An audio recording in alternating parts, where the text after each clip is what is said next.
नमस्कार विद्यार्थियों, मैं डॉक्टर अमित सिंह पुनः आपके सामने एक नए वीडियो को लेकर के प्रस्तुत हूँ। और पिछले लेक्चर में हम लोगों ने बात की थी विश्व की सभ्यताओं, जो कि बीए पार्ट 2 का प्रथम प्रश्न पत्र है, उसके संदर्भ में, जिसमें हम लोगों ने मिस्र की सभ्यता की भौगोलिक दशा को देखने का प्रयास किया था और ये समझने का प्रयास किया था कि नील नदी, जिसे कि मिस्र के वरदान के रूप में जाना जाता है, उसकी प्राकृतिक स्थिति क्या है और ऐसी कौन सी अनुकूल परिस्थितियों को वह मिस्र को प्रदान करती है जिसके कारण मिस्र में एक विस्तृत सभ्यता का निर्माण होता है, और नदियाँ क्यों महत्वपूर्ण होती हैं और किस प्रकार नदियों के माध्यम से विभिन्न स्थानों पर सभ्यताओं का विकास होता है, उसके संदर्भ में एक सामान्य बातचीत हमारे और आपके बीच में हो चुकी है पिछले लेक्चर के माध्यम से। और कई विद्यार्थियों की ये उत्सुकता थी, ये प्रश्न था कि नदियाँ ही इतनी महत्वपूर्ण क्यों होती हैं, क्या नदियाँ के अलावा ऐसी कौन कौन सी परिस्थितियाँ होती हैं जिसके कारण किसी स्थान विशेष में एक सभ्यता का विकास होता है। तो मैंने अपने प्रारंभिक लेक्चर्स में ये बात बताई थी कि सभ्यता और संस्कृति दोनों एक दूसरे के पहलू हैं। संस्कृति का विकसित स्वरूप या संस्कृति का मानकीकरण हो जाने के पश्चात वह एक सभ्यता के रूप में परिवर्तित हो जाती है, और मानव हमेशा से एक ऐसे स्थान विशेष को चुनना चाहता रहा है अपने निवास के रूप में, जहाँ पे वो सारी अनुकूल परिस्थितियाँ उत्पन्न हो, जिसके कारण वह अपने जीवन को बेहतर तरीके से चला सके, अपने परिवार की सुरक्षा कर सके, अपने जीवन की जो भी ज़रूरत है, मुख्यतः भोजन और सुरक्षा से संबंधित, वह उस स्थान पर प्राप्त कर सके। और ऐसे ही स्थानों को मनुष्य ने अपने निवास के रूप में चुना हो, चाहे वो प्रारंभिक आदिम दौर ही क्यों ना रहा हो। जब मानव यायावर जीवन जी रहा था, तो यायावरी जीवन में वह उन्हीं स्थानों को अपना डेरा या कबीले के रूप में या एक स्थान के रूप में, जहाँ पर वो अपना कैंप या टेंट लगाते थे। टेंट मैं इसलिए बोल रहा हूँ क्योंकि वर्तमान रूप से आप उसको समझ सकें। उन्हीं स्थानों पर अपना डेरा जमाते थे जहाँ पर वो सारी माकूल परिस्थितियाँ हों। और धीरे धीरे यही परिस्थिति आगे बढ़ती चली गई और एक वक्त आया जब मानव ने स्थायी निवासों का निर्माण करना प्रारंभ कर दिया।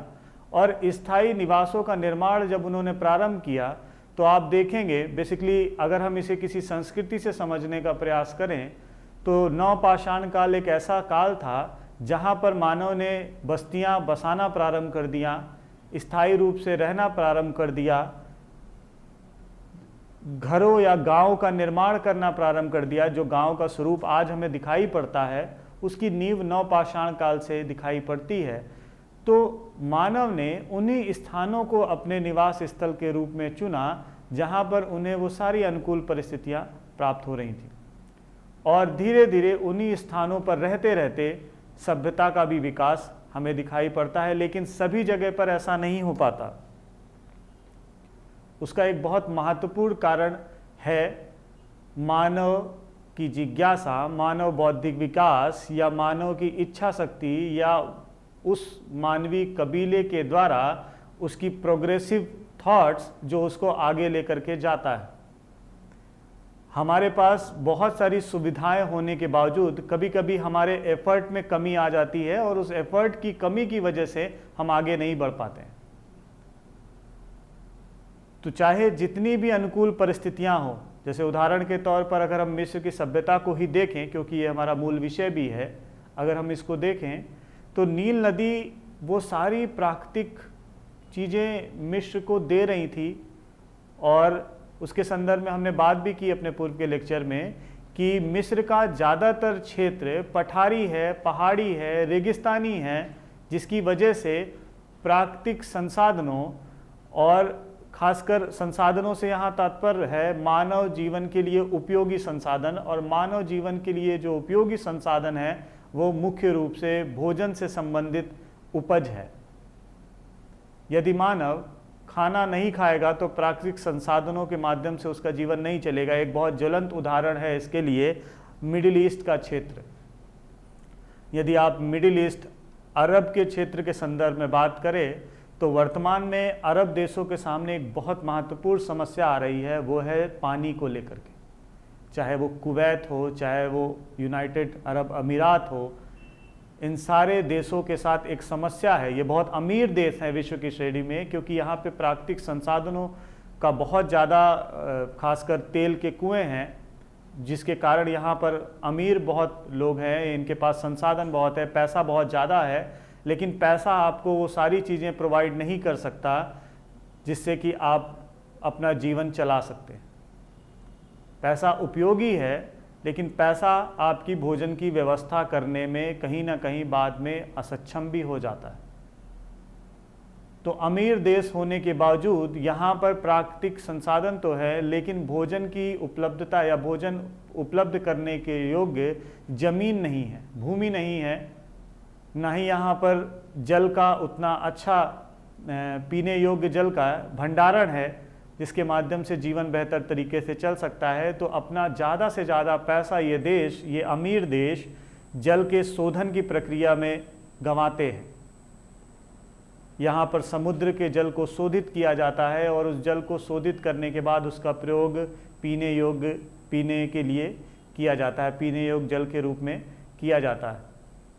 लेकिन सोचिए, और ऐसी ही कुछ परिस्थितियाँ साउथ अफ्रीका में भी हाल ही के वर्षों में दिखाई पड़ी है। केप टाउन एक ऐसा नगर रहा है जहाँ पर पीने योग्य जल की लगातार कमी होती चली जा रही है।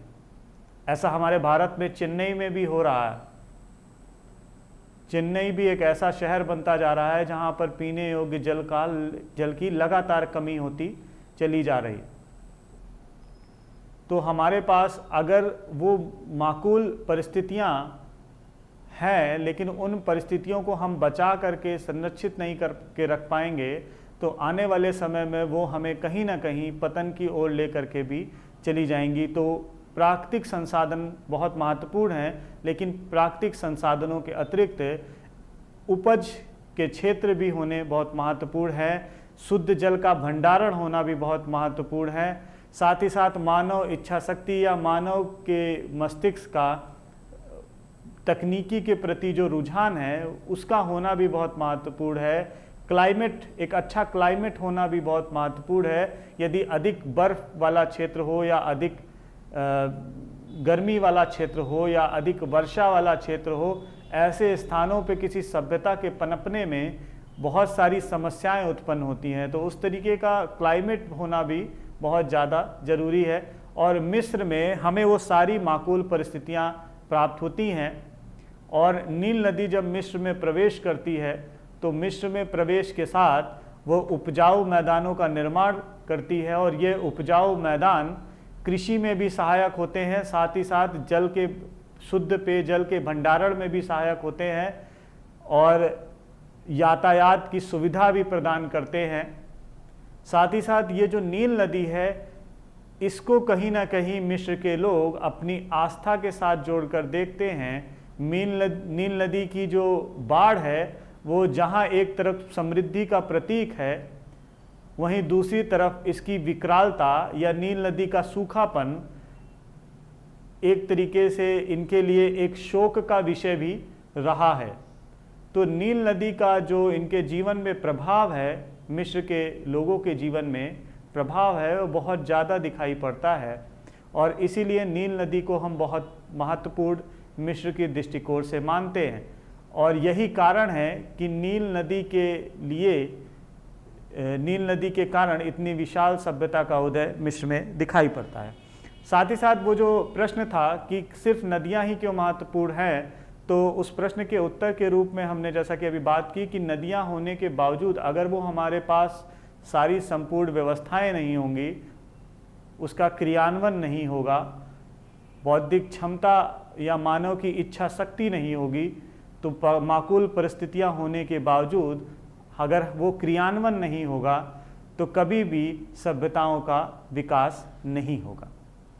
अब इस विषय से संबंधित जो अगला टॉपिक है उसके बारे में हम चर्चा करें तो हमें अब बात करनी है मिस्र की परिस्थिति के बारे में, मिस्र की भौगोलिक दशा के बारे में, और ये बात करनी है कि मिस्र में कैसे एक विशाल सभ्यता का उदय हुआ, और ये बात करनी है कि उस सभ्यता के संदर्भ में कैसे हमें जानकारी प्राप्त हुई, क्योंकि इतिहास में जब तक हमें स्रोतों के बारे में जानकारी नहीं होगी, स्रोत नहीं पता चलेंगे, तब तक इतिहास ना होकर के एक सामान्य कहानी के तरह दिखाई पड़ेगा।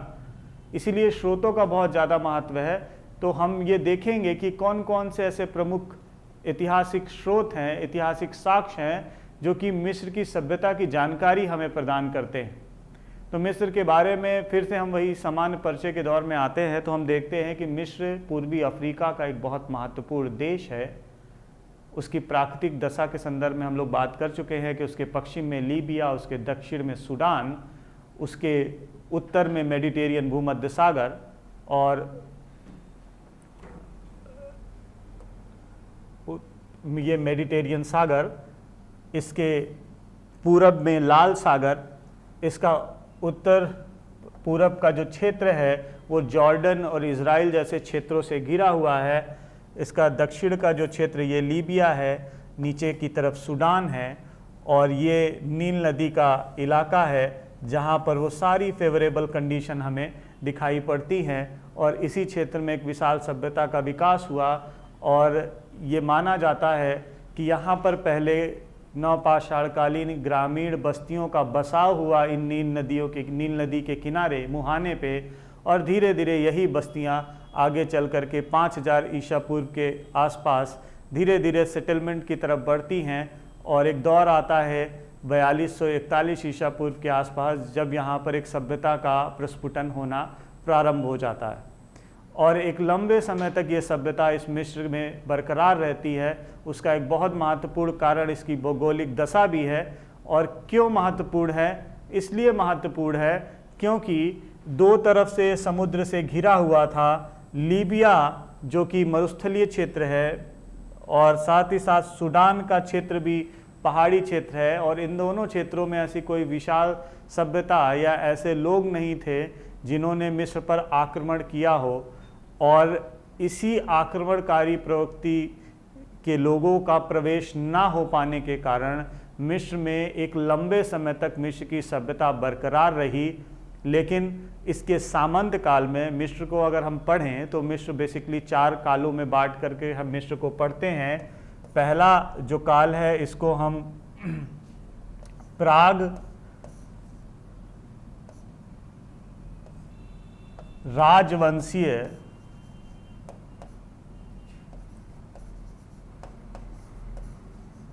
काल के नाम से जानते हैं। दूसरा जो काल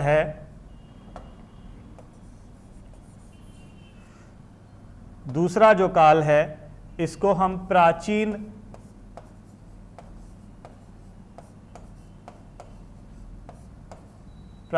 राज्य काल के नाम से जानते हैं। तीसरा काल सामंत काल है,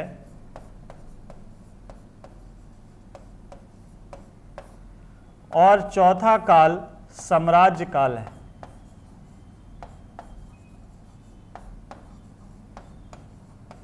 तो बेसिकली अगर हम मिस्र की सभ्यता को देखें तो इन 4 कालों में हम बांट के मिस्र की सभ्यता को समझने का प्रयास करते हैं।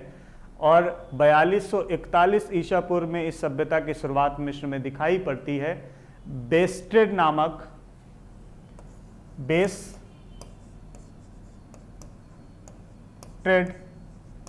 नामक एक इतिहासकार है जिनका मानना था कि यहाँ पर 30 राजवंश थे। 30 राजवंशों ने मिल करके मिस्र की सभ्यता को कंटिन्यू किया था, और मिस्र की सभ्यता उस क्षेत्र में एक लंबे समय तक इसलिए बरकरार रह पाई क्योंकि वहाँ पर वो भौगोलिक सुरक्षा इसको प्राप्त थी। लंबे समय तक कोई बड़ा शत्रु इनके करीब नहीं आ पाया क्योंकि उस भौगोलिक दशा का फ़ायदा ये उठाते थे। लेकिन सामंत काल के दौरान हिक्सस नामक एक जनजाति, हिक्सास नामक एक जनजाति का प्रवेश मिस्र में होता है और ये मिस्र पर आक्रमण करते हैं और 200 वर्षों तक मिस्र हिक्ससों के अधीन हो जाता है और पुनः साम्राज्य काल में हिक्ससों को वहाँ से भगा दिया जाता है। हिक्ससों के संदर्भ में कहा जाता है कि हिक्सस एक ऐसी प्रजाति है मिडिल ईस्ट मध्य पूर्व क्षेत्र की, जो कि जानवरों को चराने का काम करती थी। गडरिया या जानवरों को जो चराने वाले लोग हैं उनकी एक प्रजाति थी ये, जो कि मिस्र में सामंत काल के दौरान प्रवेश करती है और कुछ समय के लिए मिस्र को अपने अधीन रख लेती है और सामंत साम्राज्य काल के दौरान पुनः मिस्र का अधिकार यहाँ पर स्थापित हो जाता है। और उसके बाद 4241 ईसा पूर्व से जो मिस्र की सभ्यता का प्रारंभ होता है वो 332 में जाकर के 332 ईसा पूर्व में जाकर के ख़त्म हो जाता है। तब यहाँ पर सिकंदर का आक्रमण होता है। सिकंदर के बारे में आप लोग जानते होंगे, उसे विश्व विजेता के तौर पर विभिन्न इतिहासकारों ने प्रदर्शित किया है। इंग्लिश में उसे अलेक्जेंडर के नाम से जाना जाता है और उसने मिस्र में एक बहुत प्रसिद्ध नगर की स्थापना की थी, जिसको हम इंग्लिश में अलेक्जेंडरिया और हिंदी में सिकंदरिया के नाम से जानते हैं। वह मिस्र में आता है और 332 ईसा पूर्व में यूनानियों का यहाँ पर अधिकार हो जाता है और यहाँ से मिस्र की सभ्यता समाप्त हो जाती है। और आज वर्तमान में मिस्र की सभ्यता का कोई भी स्वरूप यहाँ पर, एकमात्र इसके जो पुरातात्विक उदाहरण है, इसके जो कला है, सिर्फ वही वहाँ पे दिखाई पड़ती है। इसकी संस्कृति में इसकी पुरातन सभ्यता का कोई भी प्रभाव या पुरातन संस्कृति का कोई भी प्रभाव दिखाई नहीं पड़ता है।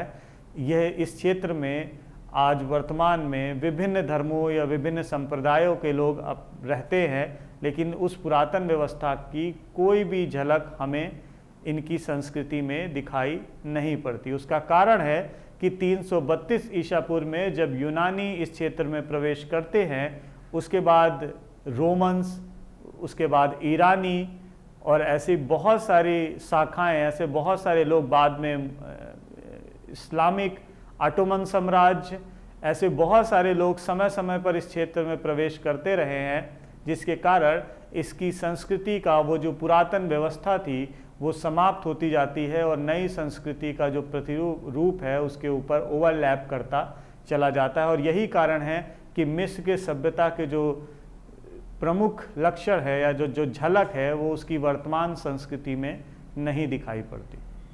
अब हम बात करेंगे इस सभ्यता के स्रोतों के संदर्भ में कि इस सभ्यता की जानकारी हमें प्राप्त कैसे होती है। तो अगर हम क्योंकि हम सभी इतिहास के विद्यार्थी हैं और इतिहास को हम हमेशा साक्ष्यों के आधार पर समझने का प्रयास करते हैं, तो इतिहास के साक्ष्यों के अगर हम बात करें तो साहित्यिक साक्ष्य, पुरातात्विक साक्ष्य और विदेशी यात्रियों के विवरण बहुत महत्वपूर्ण भूमिका निभाते हैं। तो यहाँ पर अगर आप देखें तो अगर हम साहित्यिक साक्ष्यों, खासकर अगर पहले हम विदेशी यात्रियों के विवरण की बात करें, क्योंकि बहुत सारे विदेशी यहाँ पे समय समय पर आते रहे हैं और उन्होंने इसके इतिहास को समझने और उसको प्रदर्शित करने का कार्य किया है। सबसे पहले हम बात करेंगे हेरोडोटस के बारे में। हेरोडोटस, जिसे कि हम फादर ऑफ हिस्ट्री या इतिहास के जनक के रूप में जानते हैं, वह 452 ईसा पूर्व में मिस्र में आते हैं, मिस्र की यात्रा करते हैं और अपने यात्रा विवरण को वो प्रस्तुत करते हैं और मिस्र की जानकारी विश्व के साथ साझा करते हैं। न सिर्फ हेरोडोटस, उसके बाद यूनानी और बहुत सारे रोमन लेखक भी मिस्र की यात्रा पर आते हैं और अपने यात्रा विवरणों के आधार पर, अपनी पुस्तकों के आधार पर मिस्र की जानकारी हमें साझा करते हैं। मिस्र के पुरोहित मेनेथो के द्वारा लिखी गई एक रचना के माध्यम से भी हमें मिस्र की जानकारी प्राप्त होती है। साथ ही साथ हेरोडोटस के साथ एक और बहुत प्रसिद्ध इतिहासकार हैं डियोडोरस। वो भी अपनी पुस्तकों, अपने यात्रा विवरणों के माध्यम से मिस्र की जानकारी हमें देते रहे हैं। टालमी प्रथम की रचना से भी हमें मिस्र की जानकारी प्राप्त होती है। तो विदेशी यात्रियों के विवरण के साथ साथ पुरातात्विक साक्ष्य बहुत महत्वपूर्ण भूमिका निभाते हैं। पुरातात्विक साक्ष्यों के रूप में अगर हम देखें तो हमें मिस्र की सभ्यता को जानने के लिए बहुत सारे स्मारक, मूर्तियाँ, उसकी वास्तुकला, उसकी गौड़ कलाएँ, उसकी उद्गृत कलाएँ प्राप्त होती हैं। उनसे बहुत सारे अभिलेख भी हमें प्राप्त हुए हैं। इस पूरी श्रेणी में इसका सबसे ज़्यादा श्रेय नेपोलियन को जाता है। नेपोलियन जब विश्व के अपने विभिन्न देशों के अभियान में था, अपनी साम्राज्यवादी नीति का विस्तार कर रहा था, उस दौरान वो मिस्र भी जाता है। और जब वो मिस्र जाता है तो अपने साथ बहुत सारे भूगोलविद, खगोलविद, पुरातत्ववेत्ता, पुरालिपि विशेषज्ञ की टीम के साथ जाता है। और वो जब टीम वहाँ पहुँचती है तो उस टीम के माध्यम से इन पुरातात्विक सामग्रियों का अध्ययन किया जाता है। और इन्हीं पुरातात्विक सामग्रियों के अध्ययन के पश्चात मिस्र के इतिहास को लिखने का दौर प्रारंभ होता है। और इसमें एक बहुत प्रसिद्ध पुरालिपि विशेषज्ञ है J.F. सैम्पोलियो, उनका बहुत महत्वपूर्ण रोल है। J.F. सैम्पोलियो ने एक अभिलेख के माध्यम से क्लियोपेत्रा के संदर्भ में जानकारी प्राप्त की थी और किलाक्षर लिपि को पढ़ने का कार्य किया था, जो कि मिस्र की लिपि है। साथ ही साथ मिस्र की लिपि में कारतूस एक वर्ड आता है और उसे कारतूस इसलिए कहा जाता है क्योंकि मिस्र की जो लिपि है उसको किलाक्षर लिपि के तौर पर देखा जाता है। और इसी किलाक्षर लिपि को उसी के जो बनावट है, उसके आकार प्रकार के आधार पर उसके जो अक्षर हैं उसे कारतूस कहा गया है। और ये कारतूसों की पहचान, उनको पढ़ने का कार्य सबसे पहले J.F. सैम्पोलियो नामक पुरालिपि विशेषज्ञ ने किया था और जिसके बाद विभिन्न अभिलेखों को पढ़ा गया। रोजोटा प्रस्तर अभिलेख, जो कि एक बहुत महत्वपूर्ण अभिलेख है जिससे मिस्र की सभ्यता की जानकारी हमें प्राप्त होती है, उसको पढ़ा जा सका। और धीरे धीरे इस मिस्र की लिपि को पढ़ा जाने लगा और विभिन्न साहित्यों को खंगाला गया और इन साहित्यों के माध्यम से मिस्र की सभ्यता की जानकारी हमें प्राप्त होने लगी। उदाहरण के तौर पर और भी बहुत सारे पुरातात्विक सामग्रियां हैं, जैसे कि मिस्र के पिरामिड, मिस्र का मंदिर। मिस्र के पिरामिडों को अगर आप देखें तो पिरामिडों के बनने की जो प्रक्रिया थी वो भी विभिन्न स्थानों पे, गीजा में एक बहुत प्रसिद्ध पिरामिड बना है, वो भी विभिन्न स्थानों पर हमें प्राप्त होता है। इसके संदर्भ में जब हम वास्तुकला के दौरान बात करेंगे तो हम बताएंगे कि कैसे मिस्र का पिरामिडों का डेवलपमेंट हुआ है। वहीं यहीं पर मंदिरों के भी विभिन्न साक्ष्य मिले हैं। लग्जौर का मंदिर, कोरनाक का मंदिर, कारनाक का मंदिर, ये कुछ प्रसिद्ध मंदिर हैं।